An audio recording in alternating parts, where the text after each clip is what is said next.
Garlic is one of the easiest crops that you can grow, but it can be a little bit confusing, especially if you are not sure what to expect. If you've ever planted garlic and then you've panicked when the shoots popped up too soon, that was me my very first time growing garlic. I panicked and I started asking people around me, is this normal? Or maybe you've already got your garlic planted and then winter hits and you wonder, are they going to make it through this really freak cold snap? Again, I've been there. I think all of us go through many of these questions when we are growing garlic, especially for the first or second time.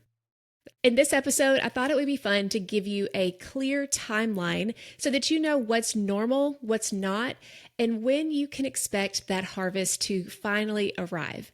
I'm going to be talking from my own experience in Garden Zone A, but I'm also going to adjust some of the expectations that you might need depending on what zone you are. So this is going to be applicable for almost every zone so that hopefully you can get a great harvest come next summer. Before we go month by month of what you can expect in the garlic growing season, and the reason I'm doing this now, if you're not familiar, is fall is when we plant garlic. I just wanted to take a minute and welcome you. If you're new here, thank you so much for joining me. And I also wanted to thank so many of you guys who are regular listeners and you get my emails on Fridays. What I mentioned last week in the podcast episode, it was more of a personal podcast episode, and I'd mentioned how my dad had gone through a mild heart attack and open heart surgery, and while it was obviously very scary, he is actually doing really well. And I just thank you so much that for so many of you guys who sent in emails and well wishes and thoughts and prayers. I really do appreciate that as he embarks on this longer journey to recovery. So I just want to take a minute to thank you guys for that before we get into the nitty-gritty of today's episode. As always, thank you so much for being here. So let's jump into what to expect with garlic from October to December, because this is going to be your planting window. No matter what zone, we're primarily going to be talking about zones 3 through 10 in the United States. So if you're from another country, then you may need to adjust this based on where you're located. But October through December is when we in the Northern Hemisphere are going to be planting our garlic. And the rule of thumb for when to plant your garlic is going to be after your first fall frost, once the soil starts to cool down, but you want to plant it before your soil freezes hard. Now, many of you, like me, our soil never freezes, so that's not really an issue. But if your soil does freeze, then you want to get your garlic planted about a month before that happens. Otherwise, garlic is really forgiving as far as when you are going to be planting. There's not this hard and fast date like there is for tomatoes, making sure you plant after your average last frost date. It's more like somewhere around your average first frost date. And for me, that's November. And typically I am planting sometime between the third week of October through the first or second week of November, and it's always done fine. But let me give you just some parameters. If you're zones 3 through 6, you're probably going to be planting in October. This is most likely going to be your primary planting date for garlic.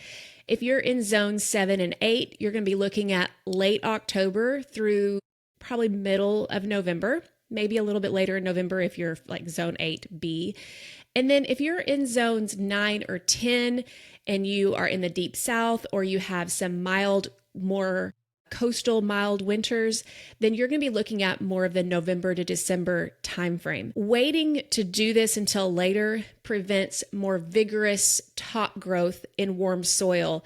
And we really don't want that right away. A little bit of top growth is normal, as I'll talk about later, but we don't want a whole lot of top growth immediately because you really want the garlic to be focusing on sending energy to the roots. So that's why we want to wait a little bit longer, hopefully when you're really close to a really cool time of your season. Now, I do want to talk briefly about vernalization because this is going to apply to you probably if you're in zone 8B to 10. So this may not apply to most of us, but what you need to know about garlic is that especially hard-neck garlic, it is going to need 4 to 6 weeks of negative or temperatures below 40, not negative 40, but temperatures below 40 degrees Fahrenheit.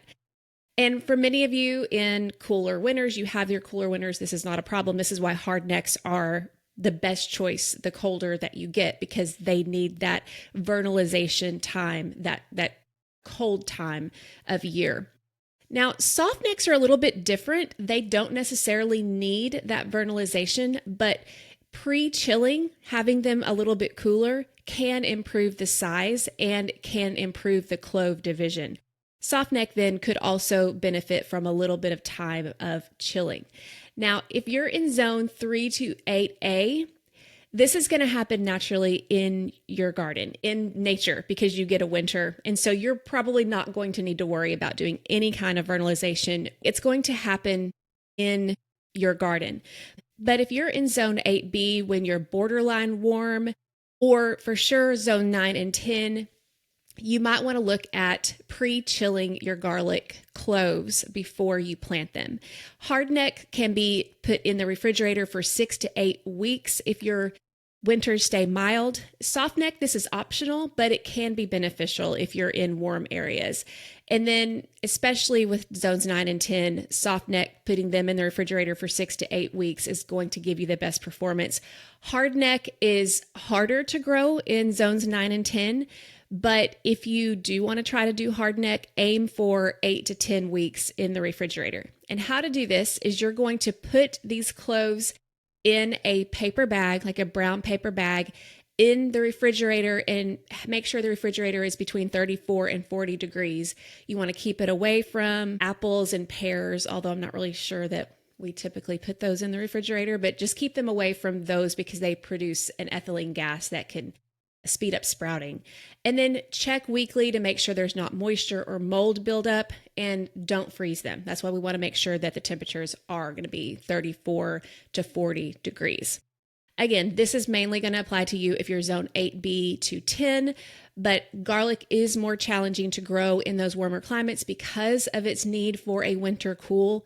So definitely check that out. I know that you can get more information on how to do this from Epic Gardening because he's in San Diego and he talks about growing garlic and how he does this. So check out his YouTube channel. I'm sure you can search for garlic if you're in that location. You could definitely get better advice from him because he actually has to do that, whereas I in zone 8A don't have to. Okay, let's move on to mulching, because when we're planting our garlic, we do need to mulch pretty much immediately after planting. But how much you mulch depends on your zone, because that depends on how cold you're going to get. And if you're new here, just so you know, your garden zone is the average low temperature that your area receives in a winter. I don't talk about zones a whole lot, and I don't really talk about it at all when it comes to when to plant your spring garden, because it doesn't matter what zone you are as far as timing of when to plant your spring and summer crops. But when it comes to something like garlic, your zone does matter, because your zone tells you what's your average minimum temperature, and that matters, specifically when it comes to mulch. So if you're in zone 3 through 5, where it gets really cold, then the general recommendation is to pile about 6 to 8 inches of straw, shredded leaves, or pine needles. And I would recommend that you make sure that that straw doesn't have any seeds in it. The last couple of times I've bought straw from my co-op, I've had so many weeds because it had seeds, and then I was just growing that in the garden, and it's a pain. One thing that you can do if you're not sure if it has seeds in it and you have chickens, I haven't done this yet, but I think I may try this sometime, is to let the chickens pick through it and they'll pick through the seeds. That's an idea. But straw, shredded leaves, pine needles, you can even do wood chips. I've done wood chips before. My preference is shredded leaves. I find that they are really good for garlic if you have it handy. In zone 6 to 7, you're going to go for about 3 to 4 inches thick. And then in zones 8 through 10, about 1 to 2 inches. However, if you have a really hard freeze in the forecast, like less than 20 is my recommendation, then you might want to add a little bit more mulch. About 3 or 4 inches will protect it from those harder freezes. Now, the question that I posed before, which is the one that I got confused about as a beginning gardener, is even with the mulch, are the shoots of the garlic going to be able to push through? And the answer is yes. For many of us, if we are in an area where it's not super cold, many times the garlic is going to start to shoot up slightly in the fall, and that's completely normal, even through the mulch that you provide. But then if your garlic doesn't start shooting up, if your winters aren't super mild and they're going to stay dormant throughout the winter, my question was, okay, are they going to be able to make it through 6 to 8 inches of mulch if you live in zone 3 through 5? And the answer is yes, because mulch will settle and compact over the winter. It's going to be about a half to 2/3 of the depth that you lay it. So the mulch is going to gradually come down. The thing to keep in mind is if it starts to mat any, then just lightly fluff the mulch to a thin layer in the spring. You're just thinning the mulch out. You're not worrying about the plants. You're just making sure that it's a light, fluffy layer so that the garlic shoots can come out. Now, again, sprouting expectations. If you are in a cold zone, you will likely not see any sprouts until spring, and that is completely normal. But if you live in a mild or warm zone, some small shoots may appear sometimes within a week or two, but they will often pause in real cold. So you'll get, these little 2 to 3 inch shoots, and then they won't grow anymore until a little bit later. And that's what we're going to talk about next. Okay, so that was October through December and what you can expect about the time that you want to plant. And let me also be clear about the mulch. Yes, part of the mulch's role is to protect the garlic, but part of it is also to prevent weeds. Garlic does not compete well with weeds. So the more mulch that we can put on there, the more likely that they're not going to have to compete with other weeds. All right, let's look at January through February, because this is the time when for many of us, it's going to appear like not much is happening with our garlic. But the truth is things are happening, especially underground. The roots are continuing to grow and develop underground, and the tops are usually just kind of frozen in time, so to speak. They're just not doing anything quite yet. And you may wonder, because this is a time of year that if we are going to get a really cold snap, last year I think we got a little bit below 0, which isn't typical for our zone 8A. So if you have that in the forecast and you are panicking because you're like, is my garlic going to survive? Then you wonder what you need to do, if you need to do anything. Well, I'll tell you that garlic is very hardy. And I have yet, in over 10 years of growing garlic, I have yet to lose any of my garlic harvest to cold, and we have gotten into the negatives at different times. Not sustained negatives at all, but just the occasional dip has not bothered my garlic at all. And one other thing to keep in mind is that snow insulates. One of those times where we had sustained cold, like over several days, we had plenty of snow cover. So snow is actually a good thing. It's not going to bother your garlic. And brief single-digit temperatures are rarely going to harm the plants, especially if there is snow cover on top. But if you do get a cold snap and there's not a snow cover, then you might consider adding a little bit of extra mulch. I have done that at times when I was a little bit worried. I'm not sure if it was completely necessary. You can also consider putting a floating row cover on top, depending on just how you feel about it. Honestly, I've never covered my garlic. I've never had to, but this is a long growing crop. So if you have any doubt, there's really no harm in putting a cover on it. But I would say if you have snow cover, I do not think that's necessary. The biggest risk when it comes to cold injury is what's called frost heave. And that is if your ground keeps freezing and then thawing and freezing and then thawing, eventually that's going to heave the cloves up, and that's going to get them higher and higher, closer to the surface where it's a lot more cold. And if that happens, then you may need to add another layer of mulch if that starts to occur. I've never seen that in my garden, but it's definitely possible, especially if you do have that time where your garden does go back and forth between freezing hard and then thawing. In the winter, watering is not usually needed, but if you live in an arid, warm climate, you might need to give your garlic a light drink about monthly if your soil is bone dry. I find in Arkansas here, we have plenty of moisture that comes in the form of rain.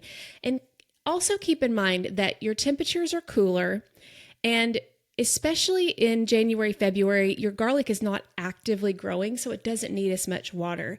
But like I said, if you live in a warm, arid climate, keep on top of it, and you may need to water it a very small amount just to make sure the roots still have a little bit of moisture.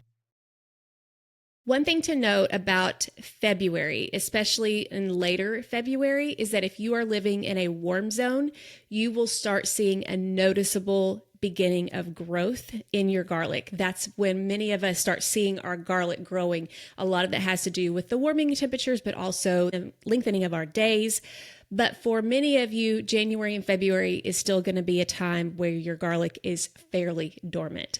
So next, after the sponsor break, we're going to be talking about what to expect when the garlic starts growing in earnest, most of the time beginning somewhere around March. One of my favorite things to plant in the fall, as you've probably figured out, is garlic. And if you've followed me for a while, you know how particular I am about setting it up for success. One of the key steps I take during planting is using organic rev. This is something I started testing myself a few years ago, and it's what I do every time now. After I've prepped my soil, I mix organic rev about 50-50 with water. So half organic rev, half water, and then I soak my cloves in that for just a couple of hours.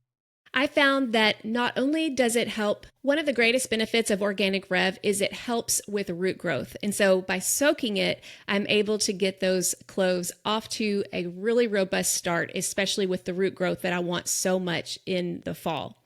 Rev, when it's applied to the soil, helps recharge the microbial life in the soil, which is especially important for a long-term crop like garlic that's going to be growing all winter.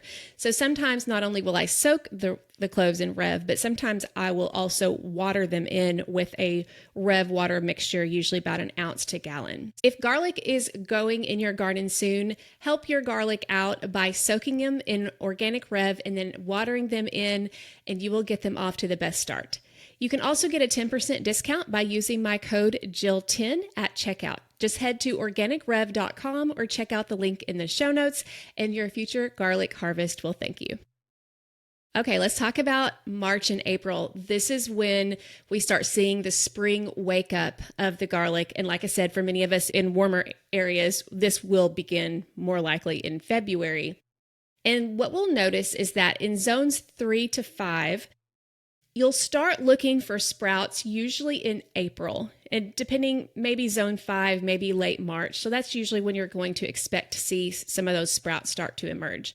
In zone 6, probably late March, early April, and then zone 7 and 8, February and March. Now, if you're in zones 9 and 10, especially if you planted in December, you might actually find them sprouting as early as January, and that's completely normal. The thing that you want to keep in mind, especially as these garlic sprouts start to emerge, is you want to make sure they still have plenty of mulch. This suppresses weeds, as I mentioned before, but it also retains moisture. But if you notice that your shoots are starting to look pale or they're struggling for some reason, gently thin the mulch layer right around the stems just to give them a little bit of extra breathing room. I haven't noticed that to really ever happen in my garlic planting, but I know sometimes it is an issue for some people. The next thing you may be wondering about is, if this crop is such a long growing crop, then do I need to fertilize at any point? Personally, I don't know that I have ever fertilized my garlic in the spring.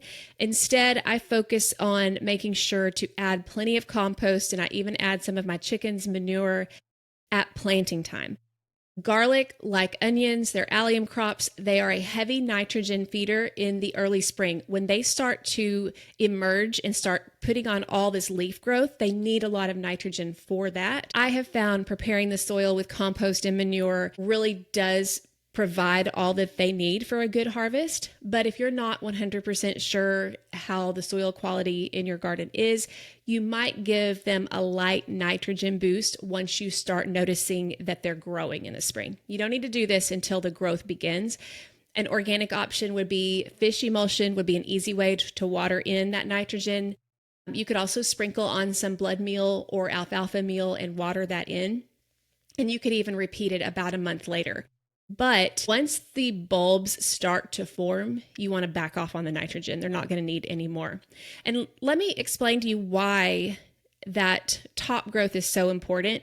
And especially if you do notice that, that top growth just isn't super vigorous, it may need some nitrogen. Let me explain to you why that's important. And this applies to onions as well. The size of the bulb is going to be directly correlated with the size of the top growth, because there's two stages with garlic, onions, same thing. There's two stages. You've got lots of top growth, and that's when all of these leaves are going to photosynthesize and grow. And then the plant itself shifts to bulb production, and it's that top growth that starts feeding that bulb for the bulb to grow. And so this is how we're going to know when that bulb is actually starting to grow. And that's as we move into May and June. There are some ways to tell that your garlic has shifted from focusing on that top growth to focusing on the bulb growth. And many times you may look at that and you could be like, what's wrong with my garlic? It doesn't look as good. It's not as green. It's not as vibrant as it used to be. That's actually, barring a disease or a major issue, that's actually normal, and it's a good sign, because what happens is that the leaf growth slows and the color starts looking dull, less lush. It's just not nearly as pretty as it was before. And what's happening is that energy is starting to go to the bulb. You'll also notice that if you planted hardneck garlic, that the hardneck garlic starts to send up scapes. And this is a middle stem that's thicker than the others, and it has this little bulbule at the bottom. I'm sure there's an official term. I'm not sure if that's what it is. But at the end of it, it'll have this teardrop shape, and it will curl usually. It'll curl once or twice. And usually once they curl, I think it's twice, you can cut the scape off. And you probably will want to do that, because if you cut the scape off, then that will send a message to the plant to continue developing the bulb. Now, it's important to keep consistent moisture throughout the bulb growth, but it's also a good idea to reduce or stop watering about a week or so before you harvest, so the skins can cure better and that you can keep the garlic for longer. And also, going back to the scapes, if you're new to this, scapes are delicious and they can be eaten. So you can throw them into a stir fry, or you can make them into a pesto, or just go on Pinterest and put in garlic scape recipes, and you can see that there's lots of different options for you there. So I did want to not forget that in case you didn't know that, but those are only for hardneck varieties of garlic. Okay, let's talk about June and July, because this is usually when the harvest is expected. Now, for zones 9 and 10, this actually may be earlier. I know a lot of my friends that are in zones 9 and 10, they will harvest in May. But for many of us, it's going to be June. So 9 and 10, the soft neck will harvest about May to June, and then hard neck are typically going to be June if you're able to grow hard neck in zone 9 and 10. For zones 7 and 8, you're probably going to be looking at early to mid-June for soft necks, and then late June to early July for hard necks. If you haven't figured this out, soft necks are going to harvest earlier typically than hard necks do. If you're growing both of them and you plant them at the same time, you're going to expect your soft necks to harvest earlier. For zones 5 and 6, soft necks late June, hard neck early to mid-July, and then zones 3 to 4 in July. And a lot of this can vary for sure by season. This also can vary if you happen to be in a zone that you're a warm zone, but maybe you're in a more coastal area and you're more north. So perhaps you're in the Pacific Northwest and you are in a zone 7 or a zone 8. You may still not harvest in July, and part of that is because your days are not going to get longer as quickly, so you may not see the growth as fast as someone like me who's zone 7 or 8 further down in the south. So understand, even with all of these harvest expectations, there is still some variability based on where you're located. And for me, I've even found that in some years I'm harvesting my garlic first week of June, and then some years I'm not harvesting till the end of June. And haven't been able to really determine what the reasoning for that is. And there's probably something I've just missed. So all that to say, there's probably this window for you to be looking for. That brings us to how to know when garlic is ready to harvest. What you want to be looking at is you want to be watching the leaves, and you want to harvest when about the bottom third to half of the leaves are brown and dry, but the tops are still green. I usually go by half of the leaves are brown and dry, and sometimes I will count them. I'll count all of the leaves and I'll be like, how many of these have fallen down? They're brown.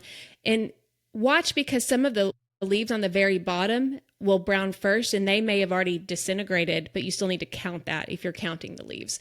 But the point is that you don't want the entire plant to dry completely. You don't want the tops of them to be completely dry, because what will happen then is that the wrappers around the bulb itself will split. And if that happens, the storage life is going to suffer.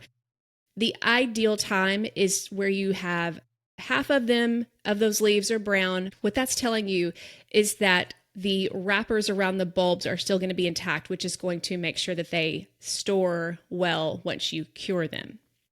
Now, something that a lot of people ask me is, do you have to cure garlic? And the answer is no. If you want to harvest it and you want to eat it that night, you don't have to cure it.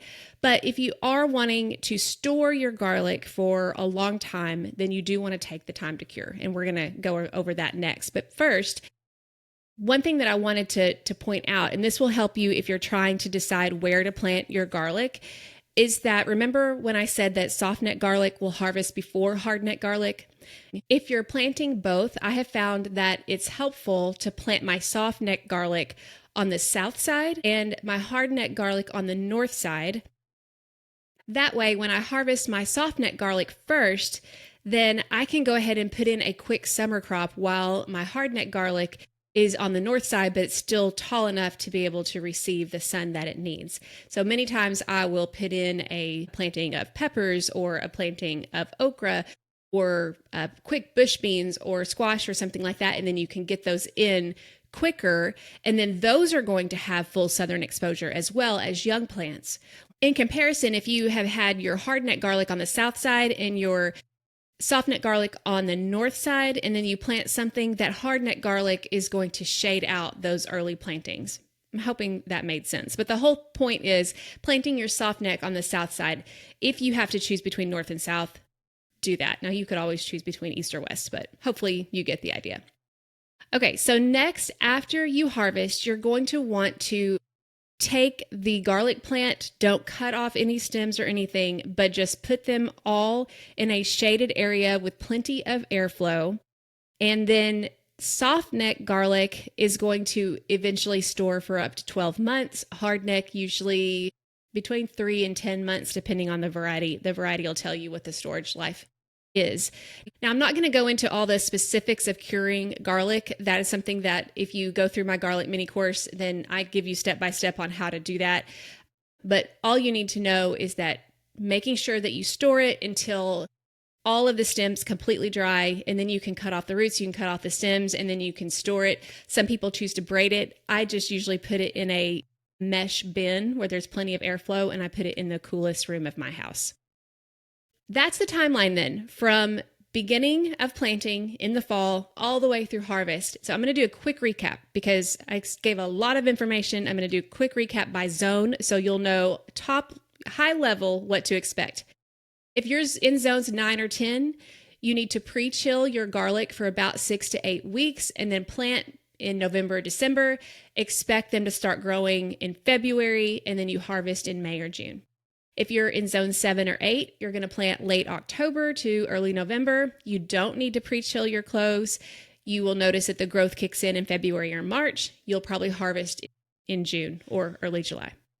If you're in colder zones, make sure that when you plant, you have a thicker mulch. Your sprouts will emerge in the spring, and you can look to harvest in June or July. As I mentioned, garlic is one of the most rewarding crops that you can grow, partially because there's really not a whole lot to do. Yes, I have talked for 30 minutes about expectations, but have you noticed that there's not a whole lot you have to do except for the planting and the harvest?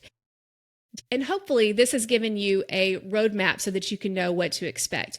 But if you want a more precise step by step guide to planting all the way to harvest, from selecting what kind of garlic you're going to grow in the first place and how to prepare your soil, all the way through curing and storing, my popular garlic mini course is on sale now for just a few days. And it is one that I get people every year sending me photos of their garlic harvest after taking this course.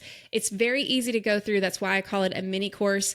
And you have access to it all season and even longer. So many of you guys have already gone through it and you can go back and rewatch the videos. But if you're not even, your mind isn't even on harvest and curing yet, you don't even have to watch that video. You can wait and watch it in June next year when you're ready for it. But all that to say, it takes you step by step how to do this all so that you can get a great harvest. It's a tiny investment, but it hopefully could lead to a lifetime of garlic harvest, because I also teach you how to save your own garlic harvest to be able to plant next year. Unless I wanted a new variety just for fun, I could and have saved my garlic every season just to replant. And so it's one of those crops that you learn how to plant and you learn how to grow, and you can continue growing it without having to buy more. That's one of the crops that you could have full self-sufficiency with if you want to. So it has lots of possibilities. I hope this roadmap has been helpful for you to give you an idea of what's possible, and hopefully you'll be able to make some room for garlic. It is one of the most rewarding crops that you can grow, and I for sure hope that you grow it this year. Thank you so much for joining me today, and make sure, if you're not yet, to subscribe in whatever channel that you're listening to this to or watching this on, and I will chat with you again next Tuesday. Have a great week.